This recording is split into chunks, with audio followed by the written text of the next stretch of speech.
안녕하세요. 엉뚱한 놈입니다. 태양의 높이를 어떻게 구하는지, 그 전에 지구의 그 둥근 과학의 이론에 입각하면 태양빛이 이렇게 일자로 내려올 때 이 막대기 두 개를 꽂으면 이 각도가 생기고 이 각도가 7.2도가 나왔다. 어떻게 구했냐?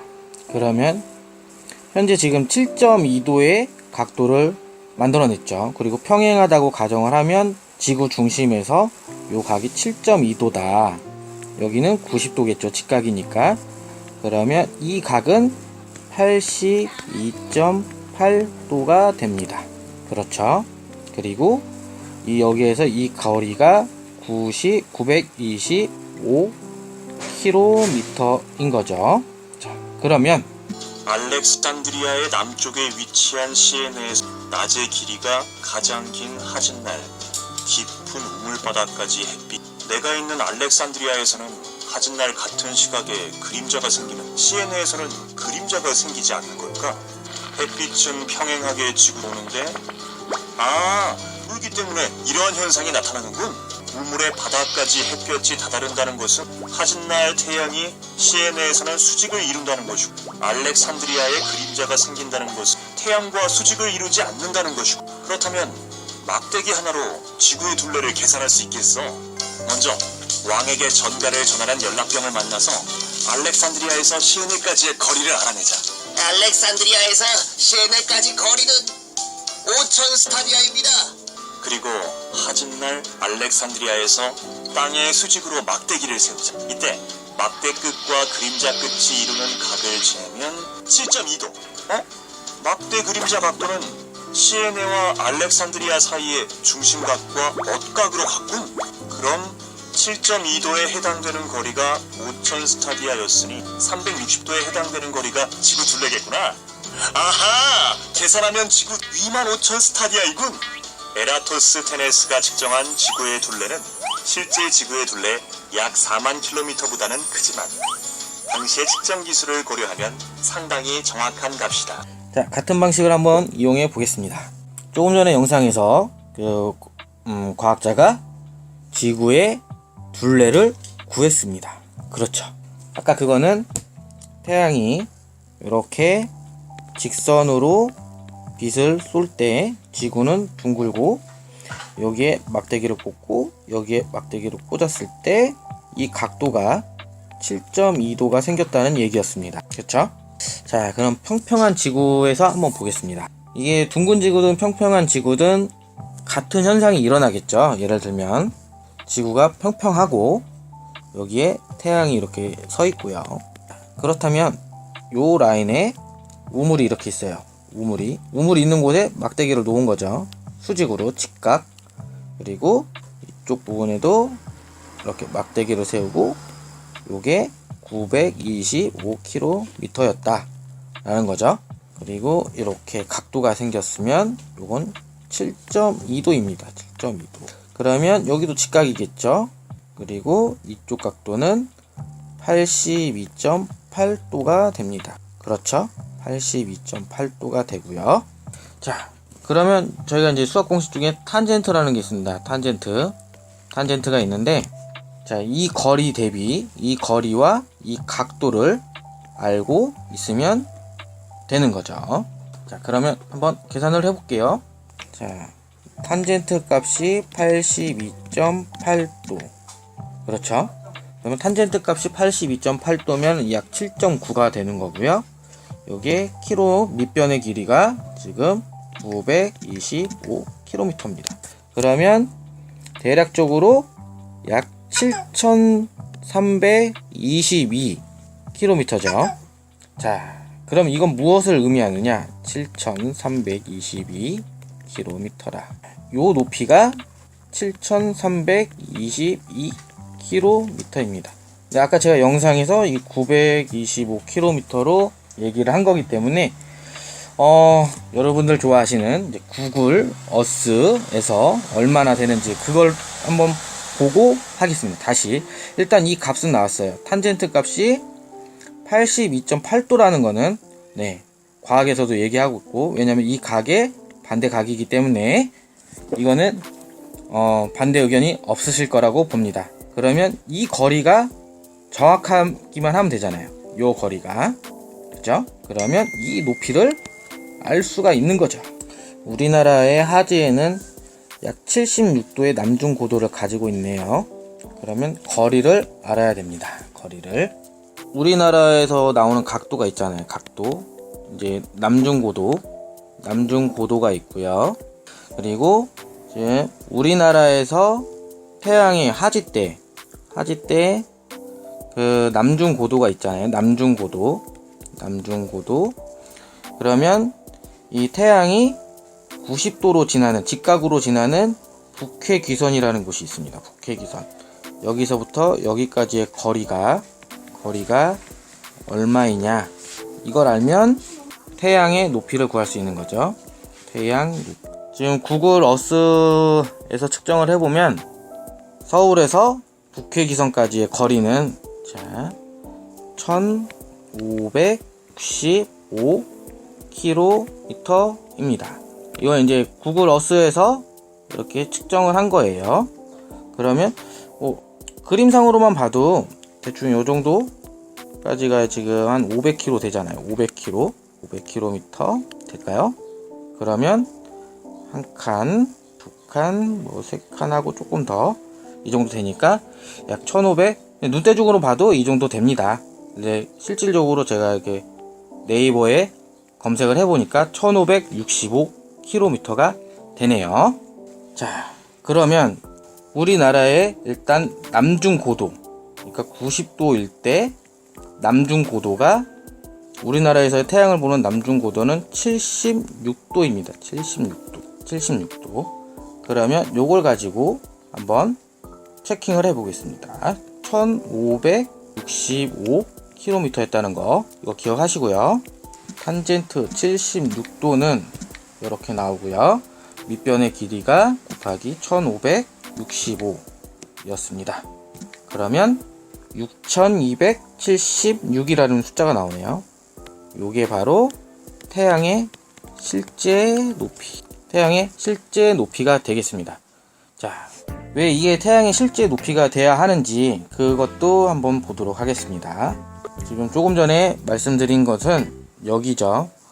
한국에서 여기까지 거리가 1565km이고, 태양이 북회귀선을 넘어갈 때 90도라는 직각으로, 수직으로 서 있는 거죠. 수직으로 서 있고, 한국에서 태양을 관찰할 때 남중고도가 76도였기 때문에 이 76도의 값을, 탄젠트 값을 놓고 밑변의 길이 1565km를 곱했더니 6200 이렇게 나왔던 거죠. 6000 얼마였죠?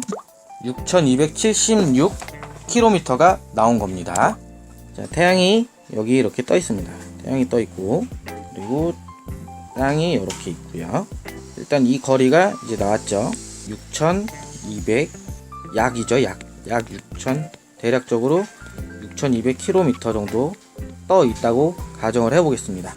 그러면 이 태양이 빛을 쏠 겁니다. 빛을 쏘죠. 그리고 이쪽에 이제 그쵸? 북극이 존재를 하고, 한국, 그리고 쭉 더 가야겠지만, 자, 이렇게 있고요. 그러면 이때 북극까지 이렇게 태양빛이 갑니다. 여긴 더 있습니다. 더 쭉 갔고요. 이쪽도 이런 식으로.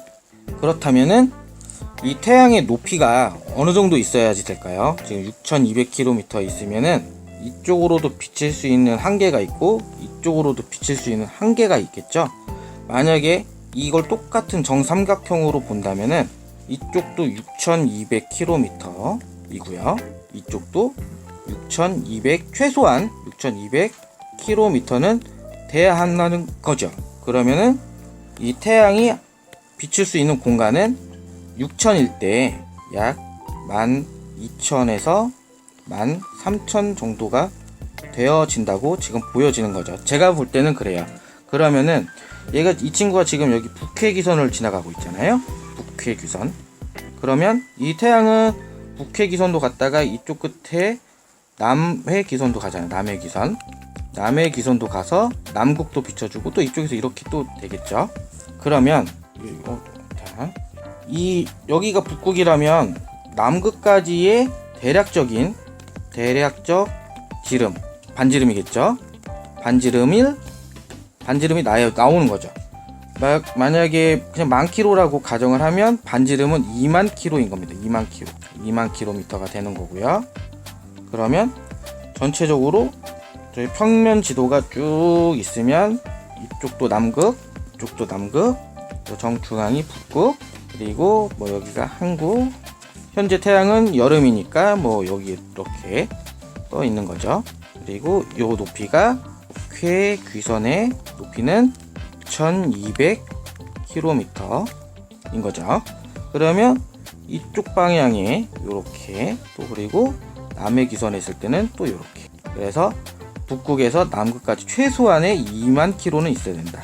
20,000km. 그러면 전체적인 지름, 이건 지름이에요. 둘레 아니고 지름은 아무리 못해도 40,000km의 지름을 가지고 있어야 됩니다. 이거는 최소 단위이기 때문에 최소로 40,000km가 있어야 되고요. 그러면 우리 평면 세계의 이 지구는 자 최소한 2πr 둘레죠. 둘레는 자 2에 이거 파이를 그냥 3.14로 하겠습니다. 3.14에다 그리고 R 반지름은 아까 20,000km였죠. 그러면 4 곱하기 3.1 그러면 120,000km 이상 되는 겁니다. 지구 둘레가 최소한 120,000km 이상 되는 거죠. 그래서 제가 한번 이 측정한 데이터를 값으로 뭐 세계에 일일이 발품 팔아서 돌아다닐 순 없지만 지도를 놓고 자로 재서 한번 근사치 값이 나오는지 그것도 같이 한번 확인해 보겠습니다.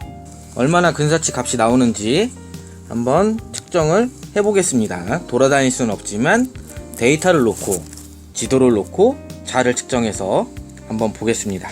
자, 인천에서 출발을 해가지고 자 인천 출발 로스앤젤레스까지 가는데 킬로미터가 약 9,549km라고 요렇게 나와 있네요. 네. 자, 9,500 그냥 이거 1만으로 할까요?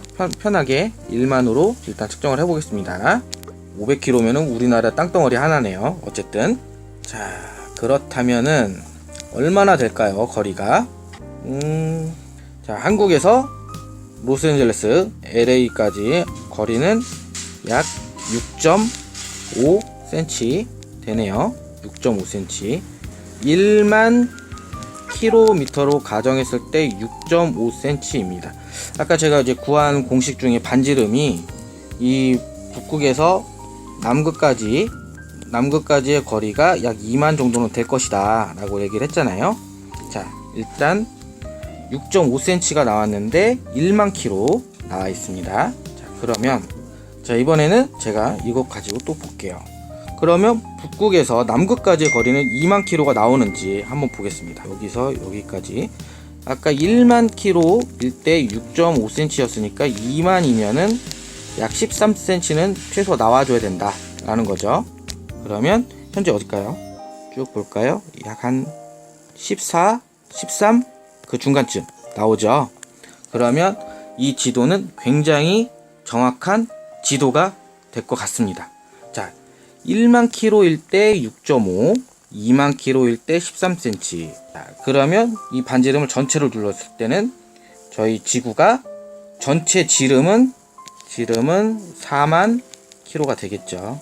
결국 4만 킬로가 될 겁니다. 그리고 자, 4만 킬로가 되는데 자, 4만일 때 이 지구의 둘레는 얼마나 되느냐? 여기서 여기까지 2만, 여기서 여기까지 2만.